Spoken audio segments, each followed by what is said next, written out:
সম্পর্কে আমরা কিছু কথা জানবো ইনশাআল্লাহ। হালাল হারামের মূল নীতি, প্রথমেই 4টা কথা আমরা জেনে রাখব, তারপরেই আমরা আলোচনা করব মূল আলোচনা। হালাল হারামের মূলনীতির 1 নম্বর কথা, আল্লাহর কিতাবে আল্লাহ যা হালাল করেছেন তাই হালাল, আল্লাহ যা হারাম করেছেন তাই হারাম। সিলসিলাতুস সহিহা হাদিসের কিতাব 2256 নম্বর হাদিস। আল্লাহ নবী সাল্লাল্লাহু আলাইহি ওয়াসাল্লাম বলেন, মা আহাল্লাল্লাহু ফি কিতাবিহি ফাহুয়া হালালুন ওয়া মা হাররামা ফিহি ফাহুয়া হারামুন। আল্লাহ তাআলা আল্লাহর কিতাবে যা হালাল করেছেন তোমাদের জন্য তাই হালাল, আল্লাহর কিতাবে আল্লাহ যা হারাম করেছেন তোমাদের জন্য তাই হারাম। আর এই হালাল হারাম যে আল্লাহ কিতাবে আল্লাহ হারাম করেছেন এবং আল্লাহর কিতাবে আল্লাহ যতটুকুন হালাল করেছেন, এই যে একটা সীমারেখা নির্ধারিত করে দিয়েছেন আল্লাহ তাআলা, এটাই আল্লাহ তাআলার সীমারেখা, এটাই আল্লাহর সীমানা। কোরআনুল কারীমের সূরা বাকারার 187 নম্বর আয়াতে কারিমে আল্লাহ রাব্বুল আলামিন বলেন, তিলকা হুদুদুল্লাহি ফালা তাকরাবুহা। আমি আমার কিতাবে যতটুকুন হালাল করেছি, আমি আমার কিতাবে যতটুকুন হারাম করেছি, এটাই আমার সীমারেখা, এটাই আমার সীমানা। এর বাহিরে কেউ গেলে সে বিপদগামী হয়ে যাবে, এর ভিতরে কেউ থাকলে সে পথভ্রষ্ট হবে না, বিপদগামী হবে না, সে হেদায়েতের পথে অটল থেকে সে জান্নাতি হতে পারবে। কিন্তু আমার সীমানার বাহিরে, আমার সীমারেখার বাহিরে কেউ যদি চলে যায়, কেউ যদি সীমালঙ্ঘন করে, তাহলে সেই বিপদগামী হয়ে জাহান্নামী হয়ে যাবে। এটা আমার সীমারেখা। তাহলে 1 নম্বর কথা হালাল হারামের মূলনীতির, সেটা হলো আল্লাহর কিতাবে আল্লাহ যা হালাল করেছেন তাই হালাল, আল্লাহর কিতাবে আল্লাহ যা হারাম করেছেন তাই হারাম। 2 নম্বর কথা, আল্লাহর হালালকে হারাম করার অধিকার কারো নাই। আল্লাহ যে বিষয়টাকে হালাল করেছেন সেটাকে হারাম করার অধিকার কারো নাই। আল্লাহ যা হারাম করেছেন সেটাকে হালাল করার অধিকারও কারো নাই। সহিহ বুখারী শরীফের 5267 নম্বর হাদিস, আম্মাজান হযরত আয়েশা সিদ্দিকা রাদিয়াল্লাহু তাআলা আনহার বর্ণনা, আন্না আয়েশা সিদ্দিকা রাদিয়াল্লাহু তাআলা আনহা قالت أن النبي صلى الله عليه وسلم كان يمكث عند زينب بنت جحش ويشرب عندها عسلا। আম্মাজান হযরত আয়েশা সিদ্দিকা রাদিয়াল্লাহু তাআলা আনহা থেকে বর্ণিত, তিনি বলেন, আল্লাহ নবী সাল্লাল্লাহু আলাইহি ওয়াসাল্লাম জাইনাব বিনতে জাহাশ, আল্লাহ নবী সাল্লাল্লাহু আলাইহি সাল্লামের স্ত্রী, তিনার ঘরে তিনি সময় কাটাতেন, বেশি সময় কাটাতেন, এবং তিনি সেখানে মধু পান করতেন। আম্মাজান হযরত আয়েশা সিদ্দিকা রাদিয়াল্লাহু তাআলা আনহা বলেন, আল্লাহ নবী সাল্লাল্লাহু আলাইহি ওয়াসাল্লাম হযরতে জাইনাবের ঘরে তিনি বেশি সময় কাটাতেন এবং বেশি সময় তিনি সেখানে অবস্থান করতেন। তিনি জাইনাবের ঘরে মধু পান করতেন। আম্মাজান আয়েশা বলেন, আমি এবং হাফসা 2 জন মিলে পরামর্শ করলাম, 2 জনে মিলে সিদ্ধান্ত নিলাম, আল্লাহর নবীর সোহবত, আল্লাহর নবীর সান্নিধ্য কিভাবে বেশি সময় আমরা নিতে পারি। 2 জনে মিলে পরামর্শ করে, একে অপরে 2 জনে মিলে পরামর্শ করে সিদ্ধান্ত নিলাম, আমরা আল্লাহর নবীকে এমনভাবে আটকে ফেলবো, এমন কথা বলবো, যাতে করে আল্লাহর নবী আমাদের সঙ্গে সময় বেশি কাটায়, আর আমরা আল্লাহর নবীর মোবারক সময় পেয়ে আমরা যেন মর্যাদার সর্বোচ্চ আসনে পৌঁছতে পারি। আল্লাহ যেন আমাদেরকে সেই আসনে পৌঁছায়, সেই তৌফিক যেন আমাদের হয়। আমরা এমন কথা বলবো যাতে করে আল্লাহর নবী আমাদের সাথে সময় বেশি কাটায়। সুবহানাল্লাহ। তাদের চিন্তা চেতনা কেমন ছিল যে আল্লাহর পরে যার স্থান আর সম্মান, আল্লাহর পরে যার সর্বোচ্চ সম্মান, সেই মানুষটার সাথে বেশি সময় কাটালে আমাদের সম্মান বেড়ে যাবে, আমাদের ইজ্জত বেড়ে যাবে, আমাদের মর্যাদা বেড়ে যাবে, আল্লাহ আমাদেরকে সম্মানের আসনে বসাবেন। সেই আশা নিয়ে তারা 2 জন মিলে, আম্মাজান আয়েশা এবং হাফসা রাদিয়াল্লাহু তাআলা আনহা 2 জন মিলে তারা পরামর্শ করল এবং এমন পরামর্শ করলো যে আমরা এমন কথা নবীকে বলবো যে নবী সেই কথা শোনার পরে হজরত জয়নবের ঘরে না থেকে সময় বেশি না কেটেই আমাদের সঙ্গে সময় কাটাবেন। কারণ তিনারা জানতেন যে আম্মাজান হাফসা রাদিয়াল্লাহু তাআলা আনহা, আম্মাজান আয়েশা সিদ্দিকা রাদিয়াল্লাহু তাআলা আনহা দুজনের ঘরে নবীজি আসবেন। তো যেহেতু আসবেন আমাদের একজনের ঘরে, তো আসলে আমরা এমন কথা বলবো যাতে করে নবীজি তার সাথে সময় না কাটিয়ে আমাদের সাথে সময় বেশি কাটায়। আল্লাহু আকবার। তো তিনি বলেন আমরা নবীজিকে বলবো, ওগো নবী, আপনি মাগাফির খেয়েছেন। মাগাফির একটা দুর্গন্ধযুক্ত খাবার। তো মাগাফির আপনি খেয়েছেন, যার কারণে আপনার কাছ থেকে মাগাফিরের গন্ধ পাচ্ছি। আল্লাহ নবী সাল্লাল্লাহু আলাইহি ওয়াসাল্লাম দুজনের একজনের ঘরে আসলেন। বললাম আলা হাদান, দুজনের একজনের ঘরে আসার পরে একজন বললেন, ওগো আল্লাহর নবী, আপনি তো মাগাফির খেয়েছেন, আপনার কাছ থেকে মাগাফিরের গন্ধ পাচ্ছি। আল্লাহ নবী সাল্লাল্লাহু আলাইহি ওয়াসাল্লাম যখন এই কথা শুনলেন যে আল্লাহ নবী মাগাফির খাইছেন এবং মাগাফিরের গন্ধ পাচ্ছেন তারা, তখন আল্লাহ নবী বললেন, ওয়ালান আউদা লাহু ওয়ালান আউদা লাহু, আমি আর কোনোদিন মাগাফির খাবো না, আমি আর কোনোদিন মাগাফির খাবো না। যেই মাগাফির থেকে গন্ধ আসে, দুর্গন্ধ আসে, এমন মাগাফির আমি আর কোনোদিন খাবো না।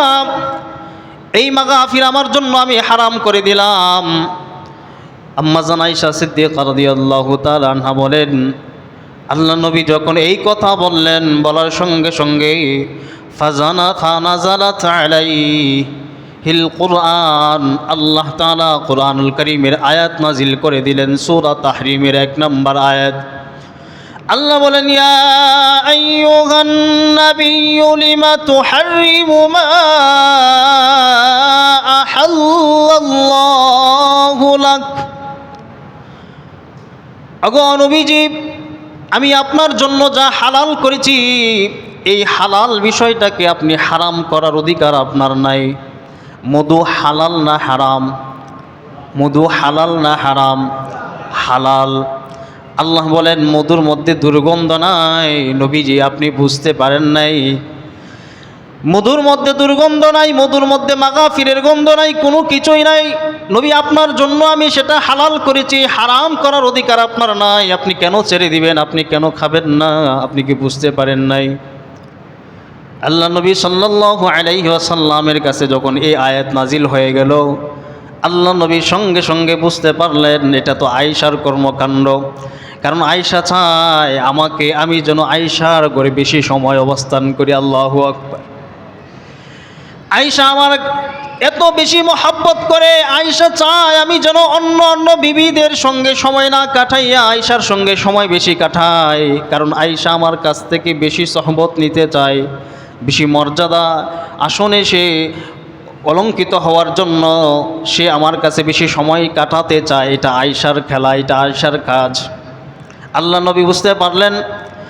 এবার আম্মাজান হাফসা রাদিয়াল্লাহু তাআলা আনহা তিনিও বুঝতে পারলেন যে আল্লাহ নবী সাল্লাল্লাহু আলাইহি ওয়াসাল্লামের কাছে কোরআনের আয়াত নাজিল হয়ে গেছে, এবার বাঁচার কোনো উপায় নাই। কারণ আল্লাহ নবীর কোরআনের আয়াত নাজিল হওয়া মানে আল্লাহর নবীর কাছে ওহী চলে আসছে। এই কাজ করলো কে? আল্লাহ নবী খেয়েছেন কি? মধু। আর ওনারা বলছেন কি? মাগাফিরের গন্ধ আসছে। মাগাফিরের দুর্গন্ধ আপনার কাছ থেকে পাওয়া যাচ্ছে, আপনি কি মাগাফির খেয়েছেন? তো আল্লাহ নবী খাইছেন মধু, মাগাফিরের গন্ধ আসবে কেন? তো যেহেতু আল্লাহ নবীদের কাছে ফেরেশতারা আসতেন, নবীর কাছে ফেরেশতা আসতেন, তো নবীজি তো দুর্গন্ধযুক্ত কোনো খাবার খেতে পারতেন না। সেজন্য আল্লাহ নবী বলে ফেললেন সাথে সাথে যে আমি এটাকে আজকে থেকে হারাম করে দিলাম, আমি আর খাবো না, এটা মধু আর খাবো না। যদি মধু থেকে মাগাফিরের গন্ধ আসে, দুর্গন্ধ আসে, তাহলে তো ফেরেশতা আমার কাছে আসবে না। তো হারাম করে দিলেন। আল্লাহ নবী ছেড়ে দেওয়ার ইচ্ছা করলেন, তো আল্লাহ তাআলা কোরআনুল কারীমের আয়াত নাজিল করে দিলেন, নবী আপনি যেটা আপনার জন্য আমি হালাল করেছি সেটা আপনার হারাম করার অধিকার নেই। শরীয়তের মূলনীতি, হারামের মূলনীতির 2 নাম্বার হলো, যদি আল্লাহর হালালকৃত বস্তু কেউ হারাম করতে চায় তাহলে কারো অধিকার নাই, কারণ নবীর অধিকার নাই হারাম করার। আর আল্লাহর হারাম করা কোনো বস্তুকে হালাল করার অধিকারও কারো নাই। 3 নম্বর মূলনীতি, নবীজি আমাদের নবী যেগুলোকে হারাম করেছেন সেগুলো হারাম, আমাদের নবী যেগুলোকে হালাল করেছেন সেগুলো হালাল। অর্থাৎ নবীজিরও হালাল করার অধিকার ছিল, হারাম করার অধিকার আল্লাহ তাআলা একসময় দিয়েছিলেন। কুরআনুল কারীমের সূরা আরাফের 157 নম্বর আয়াত আল্লাহ তাআলা বলেন, ইয়ামুরুহুম বিল মা'রুফি ওয়া ইয়ানহাহুম আনিল মুনকার। নবী তোমাদেরকে সৎ কাজের আদেশ দিবে, অসৎ কাজ থেকে তোমাদেরকে বাধা প্রদান করবেন। নবী তোমাদেরকে সৎ কাজের আদেশ দেয় এবং অসৎ কাজ থেকে তোমাদেরকে বাধা দেয়। ওয়ায়ুহিল্লু লাহুমুত তাইয়্যিবাত, এবং উত্তম ভালো খাবার তোমাদের জন্য হালাল করেন। ওয়ায়ুহাররিমু আলাইহিমুল খাবাইস, এবং যেটা অনুত্তম দুর্গন্ধযুক্ত এমন অবৈধ খাবার আল্লাহর নবী তোমাদের জন্য হারাম করে। এই আয়াত থেকে বোঝা গেল যে নবী আমাদের জন্য খাবার হালাল করার অধিকারও নবীর ছিল এবং নবীর আমাদের জন্য খাবার হারাম করার অধিকারও ছিল। অর্থাৎ নবী আমাদের জন্য কিছু কিছু বিষয় হারাম করেছেন, কিছু কিছু বিষয় হালাল করেছেন। সেটাও আল্লাহ তাআলা কুরআনুল কারীমের সূরা আরাফের 157 নম্বর আয়াতে আল্লাহ তাআলা স্পষ্ট করে দিলেন যে নবীর অধিকার আছে, নবী হালাল করতে পারে এবং হারামও করতে পারে। ইবনে মাজাহ শরীফের 12 নম্বর হাদিস, হযরত মিকদাদ ইবনে মাআদি কারাব রাদিয়াল্লাহু তাআলা আনহু থেকে হাদিস বর্ণিত। আল্লাহ নবী সাল্লাল্লাহু আলাইহি সাল্লাম বলেন, এমন একটা সময় আসবে তোমাদের মধ্যে, এমন একটা সময় আসবে যেই সময়টা আমার হাদিসগুলো মানুষের সামনে বয়ান করলে, আলোচনা করলে, একজন মানুষ সিংহাসনে বসে থাকবে, তার সামনে যদি আমার হাদিসগুলো আলোচনা হয় তো তারা বলবে, সে বলবে যে কোরআন থাকতে হাদিসের কি প্রয়োজন? কোরআনে আল্লাহ যা হালাল করেছেন তা হালাল, কোরআনে আল্লাহ যা হারাম করেছেন তা হারাম, তো হাদিসের প্রয়োজনটা কি? সেই সময়টা খুব বেশি দূরে আমাদের সমাজে আসে না। এই সময় এমন মানুষ নাই, কি বলেন? আছে, বহু মানুষ আছে। বলে কোরআন থাকতে হাদিসের প্রয়োজন কি? কারণ কোরআনে আল্লাহ যা হালাল করেছেন হালাল, কোরআনে আল্লাহ যা হারাম করেছেন হারাম। তো নবীজি বলেন, এমন একটা সময় আসবে আমার হাদিসগুলোই তাদের সামনে আলোচনা করলে তারা বলবে যে কোরআন থাকতে হাদিসের প্রয়োজন কি? কোরআনে আল্লাহ যা হালাল করেছেন তা হালাল, কোরআনে আল্লাহ যা হারাম করেছেন তা হারাম, সেটা আমরা মানি। আচ্ছা বলুন তো, আমরা কোরআনের হালাল হারাম মানি না? মানি কি না? সবাই তো মানি। যুক্তি ঠিক আছে, খুব সুন্দর কথা, মানে নেক্সট সুরতে ধোঁকা কীভাবে দেয় যে হালাল তো কোরআনের হালাল আমরা মানি, কোরআনের হারাম আমরা মানি, তারাও মানে, কিন্তু হাদিসের প্রয়োজন কি? কথা ঠিক আছে। তবে আল্লাহ তাআলা যেহেতু নবীকে এই অধিকার দিয়ে দিয়েছেন, এরপরে আল্লাহ নবী সাল্লাল্লাহু আলাইহি সাল্লাম বলেন, আমি যা হালাল করি সেটা আল্লাহর হালাল, আল্লাহ আমার হালালকে আল্লাহ তাআলা হালাল করেছেন এবং আল্লাহ আমার হারামকে আল্লাহ তাআলা হারাম করেছেন, সেটা আল্লাহ তাআলা গ্রহণযোগ্য করেছেন। এবং গোটা মানব জাতিকে আল্লাহ তাআলা জানাই দিলেন, ইয়ামুরুহুম বিল মা'রুফি ওয়া ইয়ানহাহুম আনিল মুনকার ওয়া ইউহিল্লু লাহুমুত তাইয়্যিবাত ওয়া ইউহাররিমু আলাইহিমুল খাবাইস। আমি নবী যাকে হালাল করি সেটাই হালাল, আল্লাহ গ্রহণযোগ্য, আল্লাহর কাছে গ্রহণযোগ্য, এবং আমি নবী যেটা হারাম করি সেটাই হারাম, আল্লাহর কাছে গ্রহণযোগ্য। তাহলে বোঝা গেল যে নবীজির হালাল হারাম করার অধিকার ক্ষমতা ছিল। তো এখন আমরা যারা এই কথা বলবো যে আল্লাহর কোরআন থাকতে নবীর হাদিসের প্রয়োজন নাই, তাহলে আমরা কি আল্লাহ তাআলার নবীর হালাল এবং হারামকে অস্বীকার করলাম? নবীজির অধিকার ছিল এবং নবী এই কথাও বলে গেছে, এমন একটা সময় আসবে যে সময়ে আমার হাদিসগুলো নিয়ে তারা বলবে কোরআন থাকতে হাদিসের প্রয়োজন নাই।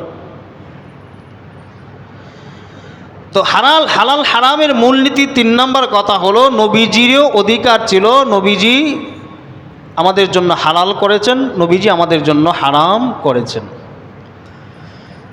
4 নম্বর কথা, হালাল হারামের মূলনীতির 4 নম্বর কথা হলো, হালাল এবং হারামের মধ্যে সন্দেহযুক্ত বিষয় আছে। হালাল হারামের মধ্যে সন্দেহযুক্ত বিষয় আছে। সহিহ বুখারীর বর্ণনা 52 নম্বর হাদিস, হযরতে আবু হুরায়রা রাদিয়াল্লাহু তাআলা আনহু থেকে বর্ণিত, তিনি বলেন, আল হালালু বাইয়িনুন ওয়াল হারামু বাইয়িনুন। হালাল এবং হারাম স্পষ্ট। হালাল এবং হারাম স্পষ্ট না? কি বলেন? হালাল এবং হারাম স্পষ্ট না? আচ্ছা বলুন তো, নামাজ পড়া কি হালাল? নামাজ ছেড়ে দেওয়াটা হারাম। জিনা করা কি হারাম। সুদ খাওয়া কি হারাম। এগুলো কি স্পষ্ট না? এখানে অস্পষ্টতা আছে? অস্পষ্টতা নাই, এখানে কোনো ইখতিলাফ নাই, স্পষ্ট বিধান। আল্লাহ নবী বলেন, আল হালালু বাইয়িনুন আল হারামু বাইয়িনুন। হালাল এবং হারাম স্পষ্ট। ওয়াবাইনাহুমা মুতাশাব্বিহাত ওয়াবাইনাহুমা মুতাশাবিহাত।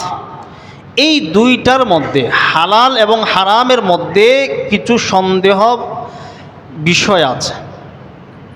আল্লাহ নবী বলেন হালাল হারাম স্পষ্ট, এবং হালাল হারামের মধ্যে কিছু সন্দেহাতীত বিষয় আছে। নবীজি বলেন, ইয়ালামুহা কাসীরুম মিনান নাস।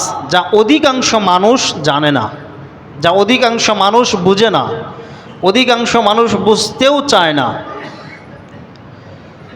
হালাল এবং হারাম স্পষ্ট, সেটা আমরা জানি, এবং হালাল এবং হারামের মধ্যে কিছু সন্দেহাতীত বিষয় আছে, সেগুলো আমরা জানি, কিন্তু আমরা অনেক সময় বুঝতে চাই না, বোঝার চেষ্টাও করি না। নবীজি বলেন, ফামানিত্তাকাল মুতাশাবিহাত ইস্তাবরাউ লিদীনিহি ওয়া ইরজিহি। যে ব্যক্তি এই সন্দেহাতীত বিষয় থেকে, সন্দেহযুক্ত বিষয় থেকে বেঁচে থাকবে, সে যেন তার দিন সে রক্ষা করলো, সে যেন তার সম্মান রক্ষা করলো। যে ব্যক্তি সন্দেহযুক্ত বিষয় থেকে বেঁচে থাকলো, সে যেন তার দিন রক্ষা করলো এবং সে যেন তার সম্মান রক্ষা করলো। আমরা কখন আমাদের সন্দেহ সৃষ্টি হয়? একটা মাসআলা যখন আমাদের সন্দেহ সৃষ্টি হয়, তখন আমরা সমাজের মুফতি সাহেবদের কাছে যাই মাসআলার সমাধানের জন্য, কারণ এটা নিয়ে সন্দেহ হচ্ছে, এটা সমাধানের প্রয়োজন। তো নবীজি বলেন, এই সন্দেহযুক্ত বিষয় থেকে যারা বেঁচে থাকবে, মানে সন্দেহযুক্ত বিষয়ের কাছেই আমি গেলাম না। আপনি জানেন আপনার বাসায় ঢুকতে দুইটা রাস্তা, ডান দিকের রাস্তায় গেলে আপনি নিরাপদে বাসায় চলে যেতে পারেন, বাম দিকের রাস্তায় গেলে আপনি ওদিকে গেলে গুনার আশঙ্কা আছে, বা আপনাকে হত্যা করার আশঙ্কা আছে, আপনাকে মারার আশঙ্কা আছে। আপনি বুঝতে পারতেছেন, আপনি ডান দিকের রাস্তায় গেলে নিরাপদ যেতে পারেন, বাম দিকের রাস্তায় আপনি গেলে সন্দেহ আছে এখানে যে এখানে গেলে গুনাহের কাজ হবে, অথবা আমাকে হত্যা করার পরিকল্পনা আছে, বা আমি এখানে গেলে কষ্ট পাবো, সন্দেহ হয়। তো আপনি কোন পথে যাবেন? যেদিকে গেলে নিরাপদে যাওয়া যাবে। তো তারপরে আপনি কি করলেন যে হুজুর আমি কি কোন রাস্তায় যাব বাসায়? ডান দিকের রাস্তায় যাব না বাম দিকের রাস্তায় যাব? ডান দিকের রাস্তায় গেলে নিরাপদে বাসায় পৌঁছা যায়, বাম দিকের রাস্তায় গেলে সন্দেহ হয় এখানে আমাকে মারার হত্যার হুমকি আছে, বা আমি এখানে গেলে কষ্ট পাবো বাম দিকের রাস্তায় গেলে। তো আপনি জানেন, আপনি বুঝতেছেন যে ডান দিকে গেলে আমি নিরাপদে যাইতে পারি, বাম দিকে গেলে আমার সন্দেহ হচ্ছে, সেদিকে গেলে আমাকে হত্যা করার পরিকল্পনা আছে, তা আমি সেদিকে যাব কেন? আর মাসালা জিগারির প্রয়োজনটা কি? এটা কি আমাদের বোধগম্য হয় না? বা আমাদের মেধা শক্তিতে আসে না যে আমি জানি আমি নিরাপদে ডান দিক দিয়ে পৌঁছতে পারি, তাহলে আমি বাম দিকে যাব কেন? ওদের কাছেই যাওয়ার প্রয়োজন নেই, মাসালা জিজ্ঞাসার প্রয়োজনটা কি আবার? তো নবীজি বলেন, যে ব্যক্তি এই সন্দেহযুক্ত বিষয় থেকে বেঁচে থাকলো, সে যেন তার দিন সে রক্ষা করলো, এবং সে যেন তার সম্মান সে রক্ষা করল। আল্লাহ তাআলা হারাম স্পষ্ট বিধান, হালাল স্পষ্ট বিধান। কেমন স্পষ্ট বিধান? সূরা মাইদা আল্লাহ তাআলা বলেন, ইয়া আইয়ুহাল্লাযীনা আমানু লা তাত্তাখিযুল ইয়াহুদা ওয়ান নাসারা আউলিয়া। তোমরা ইহুদি নাসারাদেরকে বন্ধুরূপে গ্রহণ করিও না, তাদেরকে তোমরা অভিভাবক বানিও না। এটা আল্লাহর স্পষ্ট বিধান। তো আল্লাহর স্পষ্ট বিধানের মধ্যে আমি কেন যাব? তাদের কাছে যাব কেন? যাওয়ার কারণে আমার কি অবস্থা হবে? পরিণামটা কি হবে? স্পষ্ট বিধান। এখানে আমি সন্দেহ করার প্রয়োজনটা কি, আর কাছেই যাওয়ার প্রয়োজনটা কি? কারণ কাছে গেলেই তো আমি ধরা খেয়ে যাব। কেমন ধরা খাবে? বাস্তব প্রমাণ গতকালকে আপনারা যারা মিডিয়াতে দেখেছেন, এই যে কি জানি নাম, মেসির খেলা, মেসি জিতে গেছে, আর এক কপাল পোড়া বলতেছে তার বাবার চাইতেও মেসিকে বেশি ভালোবাসে। আপনারা দেখেছেন, ওরা মেসির আব্বা ডাকতেছে, বলতেছে আমার বাবা মেসি, আমার আব্বা মেসি, আমার আব্বা। মানে কপাল পুড়ে গেলে যা হয়। এর কয়েকদিন আগে মিশরের সাথে যখন ওই যে মেসির দলটার নামটা কি জানি, আর্জেন্টিনা যখন জিতে গেছে, তখন আরেক পাগলে বলল কি, যে মেসিরে মুসা আলাইহিস সালাম বানাইয়া আল্লাহ পাঠাইছে, ফেরাউনরে মুসা আলাইহিস সালাম যেভাবে পতন করছে, মেসি এসেও মিশরে সেভাবে পতন করছে। নাউজুবিল্লাহ। মানে কপাল যদি পুড়ে যায় যা হয় আর কি। তো আল্লাহ তাআলার স্পষ্ট বিধান, ইয়া আইয়ুহাল্লাযীনা আমানু লা তাত্তাখিযুল ইয়াহুদা ওয়ান নাসারা আউলিয়া, তোমরা ইহুদি নাসারাদেরকে বন্ধু বানিও না, তাদেরকে অভিভাবক বানিও না, তাদের সাথে তোমরা যাইও না। আমরা যদি যাই তো আমাদের পরিণামটা এমন হবে। সন্দেহযুক্ত বিষয় তো যাবই না, যার স্পষ্ট বিধান সেখানে এর কাছেও যাওয়া যাবে না। এটাই আল্লাহ নবী সাল্লাল্লাহু আলাইহি সাল্লাম আমাদেরকে বুঝাই দিলেন, ফামানিত্তাকাল মুতাশাবিহাত ইস্তাবরা লিদীনিহি ওয়া ইরদিহি। হালাল এবং হারাম স্পষ্ট বিধান, এর কাছে হারামের কাছেও যাওয়া যাবে না। যদি হারামের কাছে যাও তো তোমরা সন্দেহযুক্ত বিষয়ের কাছে যদি যাও, তাহলে তোমাদের দিন শেষ, তোমাদের সম্মান শেষ, তোমাদের দিন থাকবে না, সম্মান থাকবে না। যদি সেখান থেকে বেঁচে থাকতে পারো, তাহলে তুমি যেন তোমার দিন রক্ষা করলা, তুমি যেন তোমার সম্মান তুমি রক্ষা করলা। এরপরে আল্লাহ নবী সাল্লাল্লাহু আলাইহি সাল্লাম বলেন, ওমান ওয়াকাআ ফিল মুতাশাবিহাত কারাইন ইয়ারআ হাওলাল হিমা। আর যে ব্যক্তি সন্দেহযুক্ত বিষয় থেকে বেঁচে থাকলো না, সন্দেহযুক্ত বিষয় থেকে বেঁচে থাকলো না, সে যেন, তার দৃষ্টান্ত এমন, সে যেন বাদশার সীমানার মধ্যে ছাগল চড়াইল। বাদশার সীমানার মধ্যে ছাগল চড়াইল। যেই সীমানাটা ছাগল অতিবাহিত করতে সক্ষম যে কোনো সময়, অর্থাৎ বাদশার সীমানায় ছাগল চলে যাবে। চলে যাওয়ার কারণে তো বাদশা কি ছাগল রাখবে? বাদশা ছাগল রাখবে না। তো আল্লাহ নবী বলেন, যে সন্দেহযুক্ত বিষয় থেকে বেঁচে থাকলো না, সে যেন বাদশার সীমানায় ছাগল চড়াইলো। আর সীমানায় ছাগল চড়ানো মানে হলো, ছাগল যে কোনো সময় বাদশার সীমানায় চলে যাবে, আর বাদশা সেই ছাগল নিয়ে যাবে। নবীজি বলেন, ইউশিকু আন ইয়াকা আলাল আরদ আলা ইন্না হিমাল্লাহি ফি আরদিহি হিমারুহু। যে নিষিদ্ধ বিষয়সমূহ, সমস্ত হারাম বিষয়সমূহ হলো আল্লাহ তাআলার একটা সীমা, আল্লাহ তাআলার একটা সীমা, আল্লাহ তাআলার একটা বর্ডার। এই বর্ডার যদি কেউ ক্রস করে, আল্লাহর সীমানার বর্ডার যদি কেউ ক্রস করে, তো সে বিপদগামীদের অন্তর্ভুক্ত হয়ে যাবে। বাচ্চা নিয়ে ছাগল খেয়ে ফেলবে, বাচ্চা নিয়ে ছাগল জবাই করে মানুষদেরকে খাওয়াবে। আর কোনো বান্দা যদি আল্লাহর সীমানার অতিক্রম করে, আল্লাহর বর্ডার ক্রস করে, ওই বান্দাটাও বিপদগামী হয়ে জাহান্নামে নিক্ষিপ্ত হবে।